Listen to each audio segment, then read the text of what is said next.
जय महाकाल मेरे प्यारे मित्रों। पूर्णमासी व्रत कथा। द्वापर युग में एक समय की बात है कि यशोदा जी ने कृष्ण से कहा, हे कृष्ण, तुम सारे संसार के उत्पन्न करता, पोषक तथा उसके सहारण करता हो। आज कोई ऐसा व्रत मुझसे कहो जिसके करने से मृत्युलोक में स्त्रियों को विधवा होने का भय ना रहे तथा ये व्रत सभी मनुष्यों की मनोकामना पूर्ण करने वाला हो। कृष्ण कहने लगे, हे माता, तुमने अति सुंदर प्रश्न किया है। मैं तुमसे ऐसे ही व्रत को सविस्तार कहता हूँ।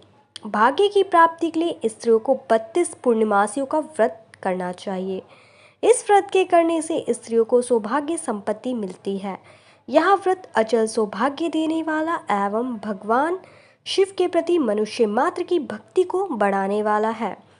यशोदा जी कहने लगी, हे कृष्ण, सर्वप्रथम इस व्रत को मृत्युलोक में किसने किया था, इसके विषय में विस्तार पूर्वक मुझसे कहो।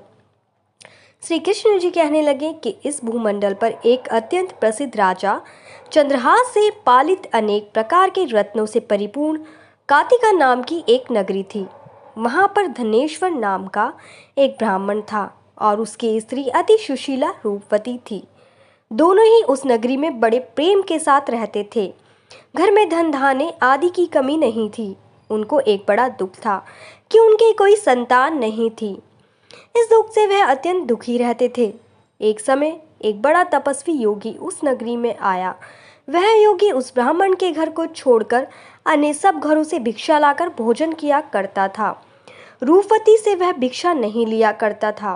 उस योगी ने एक दिन रूपवती से भिक्षा न लेकर किसी अन्य घर से भिक्षा लेकर गंगा किनारे जाकर भिक्षाक्ष को प्रेम पूर्वक खा रहा था कि धनेश्वर ने योगी का यह सब कार्य किसी प्रकार से देख लिया। अपनी भिक्षा के अनादर से दुखी होकर धनेश्वर योगी से बोला, महात्मय, आप सब घरों से भिक्षा लेते हो परंतु मेरे घर की भिक्षा कभी भी नहीं लेते, इसका कारण क्या है? योगी ने कहा कि निसंतान के घर की भीख पत्नियों के अन्न के तुल्य है और जो पतियों का अन्न खाता है वह भी पतित हो जाता है। चूंकि तुम निसंतान हो अतः पतित हो जाने के भय से मैं तुम्हारे घर की भिक्षा नहीं लेता हूँ। धनेश्वर यह बात सुनकर अपने मन में बहुत दुखी हुआ और हाथ जोड़कर योगी के पैरों पर गिर पड़ा तथा अंतर्भाव से कहने लगा, हे महाराज, यदि ऐसा है तो आप मुझको पुत्र प्राप्ति का उपाय बताइए। आप सर्वज्ञ हैं, मुझ पर अवश्य ही यह कृपा कीजिए। मेरे घर में कोई कमी नहीं है, धन की मेरे घर में कोई कमी नहीं है, परंतु मैं पुत्र न होने के कारण अत्यंत दुखी हूँ। आप मेरे इस दुख का कारण हरण करें।